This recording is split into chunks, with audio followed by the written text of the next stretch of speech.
to go over to the Smart Bench and make one of these sides to show you how easy it is. Before I do that, I'm going to make another side with this design that I've seen other people take this, bastardize it, and mess it up, and show you why you don't want to do that.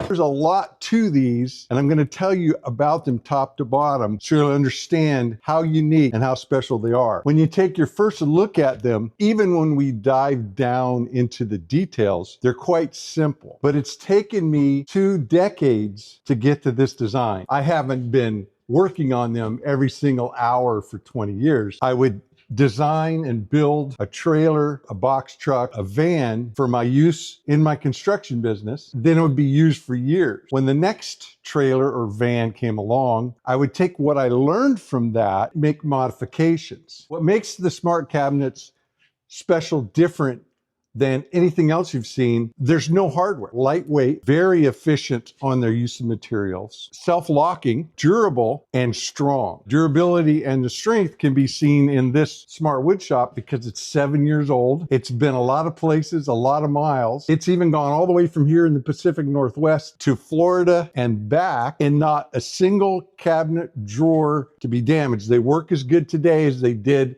7 years ago. I'm going to pull the drawers out of this cabinet so we can look at the details and look at the insides. The drawers are self-locking. Passive, you never have to think about it. As long as the door is closed, it's locked. When you pull out on it, it pulls out just a small amount and then it stops. To get it all the way out, you have to lift and pull out. So when you push it in, drops in. I've never had one of these drawers on either side ever open in transit. In the evolution of the cabinet design, one of the consistent drumbeats from design to design to design is less and less material. It reduces cost, time to construct, and weight. The boxes are made up of one material, 18mm plywood, and that's it, and very little of it. The sides are 18mm with dados cut in them. So there's nothing added to them. They have material taken away, making them lighter and also using less material. The bottom is simply 2 spreaders. There's not a solid bottom on it. It's about a 3-inch wide spreader in the front and 1 in the back. On the top, same thing. 1 spreader on the top and the front, and then the spreader in the back, instead of being flat, is flipped. So rather than having a spreader this way and a spreader that way, I've reduced the material and I get my support off the 18mm, but I get my strength and the spacing from 1 spreader. The entire box of the cabinet is made up of 2 sides, 4 spreaders. When I design anything, whether it's a 5,000-foot house or a cabinet like this, my goal is to take away everything that isn't necessary, but not anything that is necessary. I want to find that point. I see so many examples in design of adding more and more, thinking it's going to get stronger if you make it bigger and bulkier and heavier. When I was first starting design, I did the same thing. But as my design chops grew, as I evolved, I was able to figure out ways to reduce the material without giving up any strength and to make it beautiful. I look at this and yeah, it's just a piece of plywood with a dado, but its simplicity is very pleasing. I've seen some alternatives to this. The people have taken this design, they really screw it up. I mean, they just throw in the toilet all of the stuff that I've learned and that I've made available. With the minimal material, the weight is held down, but also I reduce the weight further by using a high quality material that's lightweight plywood. So I pay more for the plywood, but I've reduced the usage down. If I were to use a cheaper plywood, you're cutting halfway through the material. You want a strong material. The simple design of the cabinet doesn't stop with the box. The drawer is made up exclusively 12mm plywood. The base is a solid 12mm, the full size of the drawer, and then the sides are ripped down depending on whether I'm doing a single, a double, or even a triple drawer. Smart cabinets are a system and they step up. The width of all the smart cabinets, whether they're tall like these, very short like this one, or this standard size like this, or any size in between. There's no limitation on the height. It's just the width and the depth is consistent in all of them. The only restriction in height, they are grown by this exact dimension from bottom of dado to bottom of dado. If I want to grow a cabinet, I figure out about how tall I want it, do the math at 95 millimeter increments. So I can again make a very short one like this one, which is just a dual, or like this tall one. The beauty of sticking to that is 2 of these drawers fit exactly where a double drawer fits. And if I had a triple, 3 of these would fit there. If I want to move anything around from that side down there, the shortsies, to any cabinet. Top drawer that goes in here is under there. Pull this one out from the second down below, and all I have to do is put it in the dado slot there, push it in, and it fits and drops in and locks. On the leading edge of the bottom, I have it notched out on both sides. That is where it drops in behind that stop and gives you the auto lock. By incorporating the slide into the actual design of the drawer and the design of the box, I don't have to buy hardware. The hardware just for the drawers on one cabinet would pay for everything else. All of the plywood for the drawers, plywood for the box. And that savings is only for the standard heavy duty hardware for like kitchen cabinets or garage cabinets. I used that kind of hardware in past designs. And going down the road, occasionally I would have 1 or 2 fail, so I'd have to replace them. They're the side mounts, they're kind of heavy duty, and they have ball bearings, and they would get a little off, and then the bearings would fall out, and you just can't repair them, so I'd have to replace them. I wanted to eliminate that. I started looking into hardware that would work better for a mobile shop with heavy tools. I looked at the emergency services vehicles, particularly fire truck vehicles, and they have these beautiful designs with the drawers, with all of the tools they need for their job. One set of the drawer glides is $250. One set. That's $250 for the hardware on one drawer. Now, granted, they're beautiful. They're probably worth every penny, but do the math. I could buy this whole trailer and all the hardware and build it out for about what that hardware would cost for drawer glides for every one of the drawers that I have. So my limitation was extremely high cost, or high cost with some durability issues, or come up with something else. And I realized that by extending the bottom of the drawer, that is quality laminated plywood. It is very strong. And going down the road, it goes all the way, the whole length of that dado. That will hold an incredible amount of weight, and you're just not going to break that going down the road. The hardware savings doesn't stop there. The handles. These are cutaways, so rather than adding weight and cost, I took away some material. I made a simple dado jig. These are so fast to make with a router. 15, 20 seconds per. Put the pattern on, make the cut, go to the next one. I got a video showing you me making these and how fast they are. But this allows me to put my hand in, lift, pull it out, and then when I push it in, I don't need them at all. There's another advantage besides weight and cost of hardware, of pull hardware.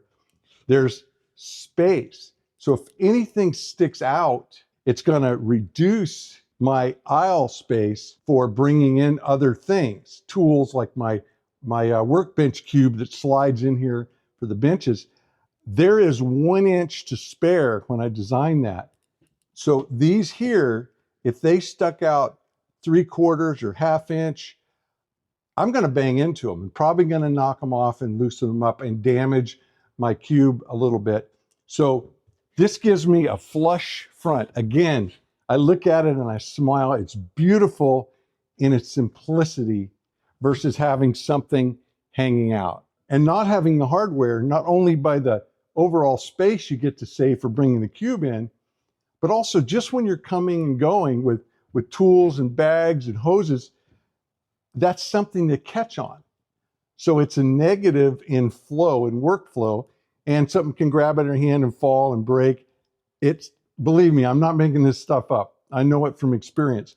So having these flush is a big deal and very important in my design. And again, it fits my, what can I take away and not give up anything?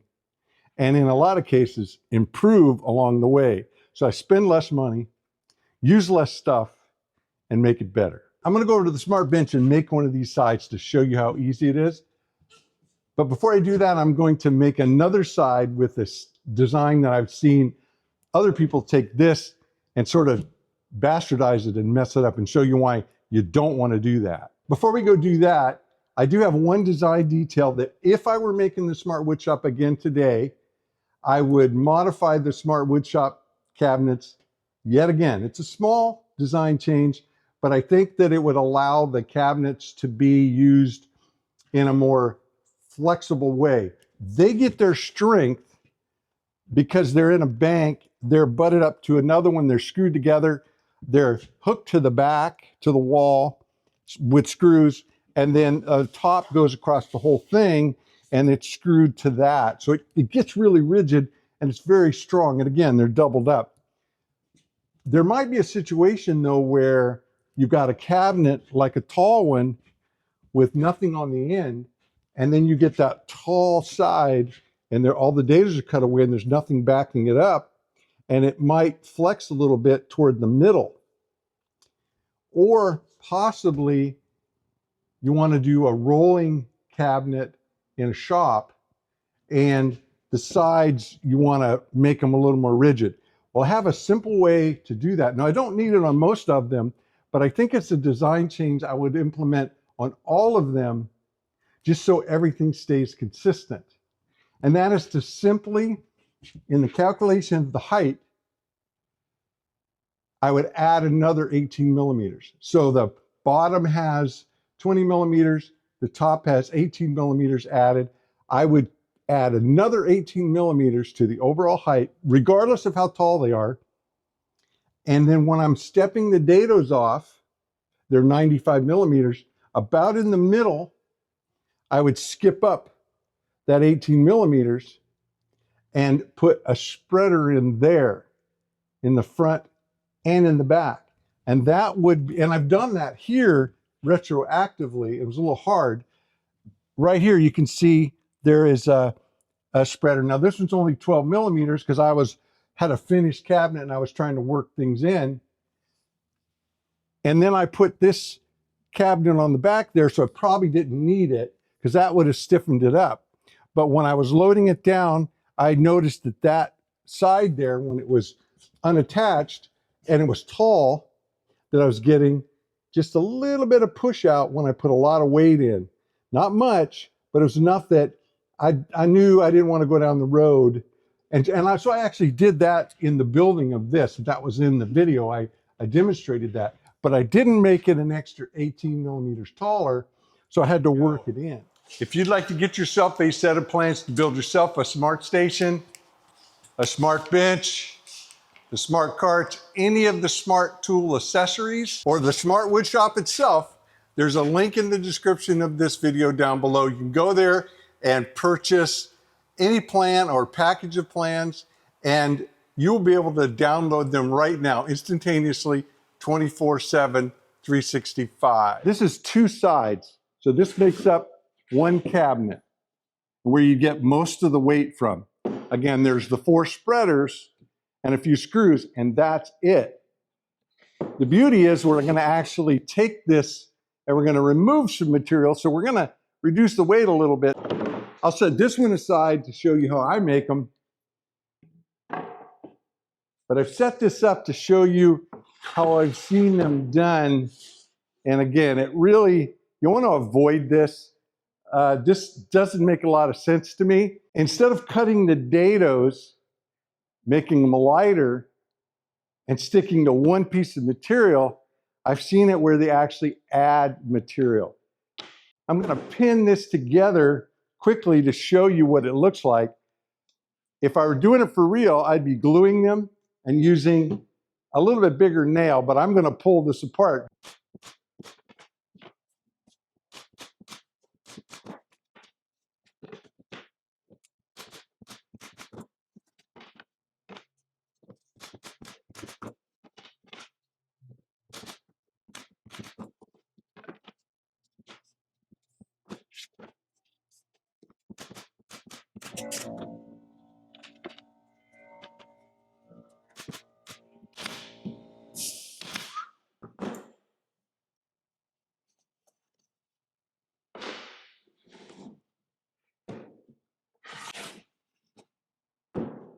So there you have it.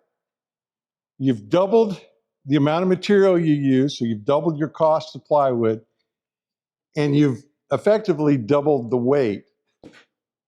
So if you're not using a lightweight plywood, it's really going to be a lot heavier. And if you're using a lightweight plywood, that's going to be a lot of expense, again, to gain nothing. In fact, not only is it heavier, more costly, takes more labor because now you gotta rip all of these. Not only is it twice as much material, you're losing storage. By adding 18 millimeters on each side, you're gonna lose 36 millimeters in total, to where the drawers gotta shrink. So you're gonna lose half a cubic foot of storage, a prime example of where more is less. Aesthetically, visualize this.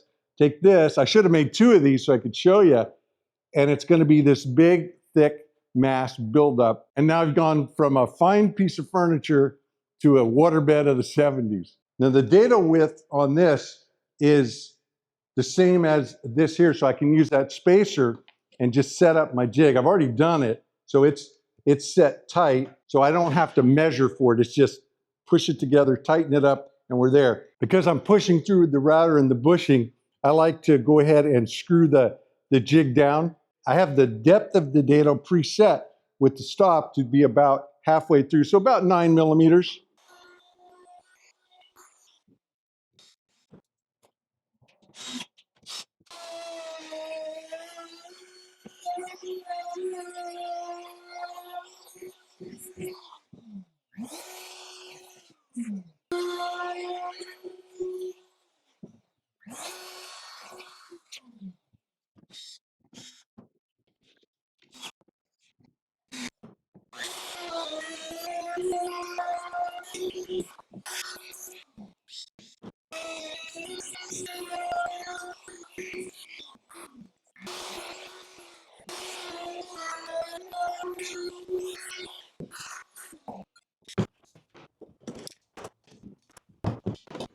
So there you go.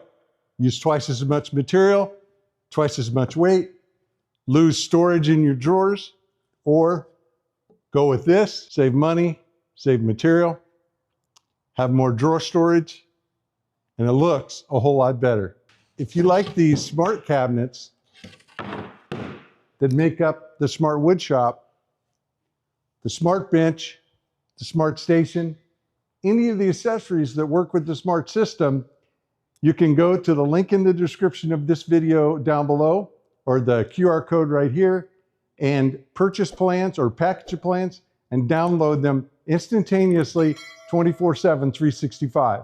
Mahalo. See you in the next one.